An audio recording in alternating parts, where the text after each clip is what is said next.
പ്രിയ പ്രേക്ഷകർക്ക് സീരിയൽ ന്യൂസിലേക്ക് സ്വാഗതം. കൂടുതൽ സീരിയൽ ന്യൂസുകൾ അതിവേഗം ലഭിക്കുന്നതിന് ഈ ചാനൽ സബ്സ്ക്രൈബ് ചെയ്യുക. ബെൽ ഐക്കൺ മറക്കാതെ ക്ലിക്ക് ചെയ്യുക. വീഡിയോ ഇഷ്ടമായി എങ്കിൽ ലൈക്ക് ചെയ്യാൻ മറക്കരുത്. അച്ചുവിനെ രക്ഷിക്കാൻ മറ്റു മാർഗങ്ങൾ ഒന്നും തന്നെയില്ല എന്നുള്ള കാര്യം അറിഞ്ഞതിനെ തുടർന്ന് അർച്ചനയാകെ പകച്ചുപോയിരിക്കുകയാണ്. എന്തെങ്കിലും ഉടൻ തന്നെ ചെയ്യണം, ഇല്ലെങ്കിൽ കാര്യങ്ങൾ ശരിയാവുകയില്ല. പക്ഷേ അവനെ കുടുക്കിയത് മറ്റാരുമല്ല, ചന്ദ്രലേഖയും അതുപോലെ തന്നെ വിജയശങ്കറും ചേർന്നാണ്. അവർ വിചാരിക്കാതെ കാര്യങ്ങൾ മുന്നോട്ട് പോകില്ല ചേച്ചി. ഈ കാര്യം അറിഞ്ഞതിനെ തുടർന്ന് അർച്ചന, ഞാനൊരു പോംവഴി കണ്ടിട്ടുണ്ട്. അവനെ രക്ഷിക്കേണ്ടത് എൻ്റെ ആവശ്യമാണല്ലോ. അതുകൊണ്ട് തന്നെ ഞാൻ നേരിട്ട് ഇറങ്ങാൻ പോവുകയാ. ചേച്ചി എന്തു ചെയ്യാൻ പോവുകയാ? അത് തൽക്കാലത്തേക്ക് നീ അറിയണ്ട. എന്തിനേക്കാളും വലുത് അച്ചു പുറത്തിറങ്ങണം എന്നാണ്. അവൻ്റെ കരിയർ കൂടി ഇൻവോൾവ് ആയിട്ടുള്ള കേസാണിത്.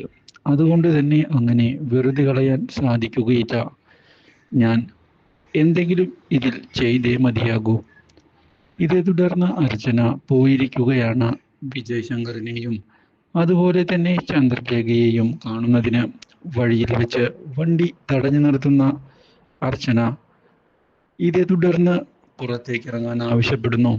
എന്താടി, നീ വഴി തടഞ്ഞു നിർത്തി ഗുണ്ടായിസം കാണിക്കുകയാണോ? ചോദിച്ചിരിക്കുകയാണ് ഇപ്പോൾ ചന്ദ്രലേഖ. പക്ഷേ അങ്ങനെയല്ല, ഞാനൊരു കാര്യം സംസാരിക്കാനാണ് വന്നിരിക്കുന്നത്. എൻ്റെ സഹോദരനെ രക്ഷിക്കണം. അതിന് വേണ്ടിയുള്ള സഹായം അഭ്യർത്ഥിക്കാനാണ് ഞാൻ വന്നിരിക്കുന്നത്. മറ്റൊരു പ്രശ്നവും ഉണ്ടാക്കാൻ ഞാൻ ഉദ്ദേശിക്കുന്നില്ല. അല്ല, നീ വലിയ വക്കീലല്ലേ, അപ്പോൾ നിനക്ക് രക്ഷിക്കാൻ പറ്റില്ലേ? വിജയശങ്കർ ചോദിച്ചതിനെ തുടർന്ന് ഞാൻ നിങ്ങളുടെ കാല് പിടിക്കാൻ തയ്യാറാണ്.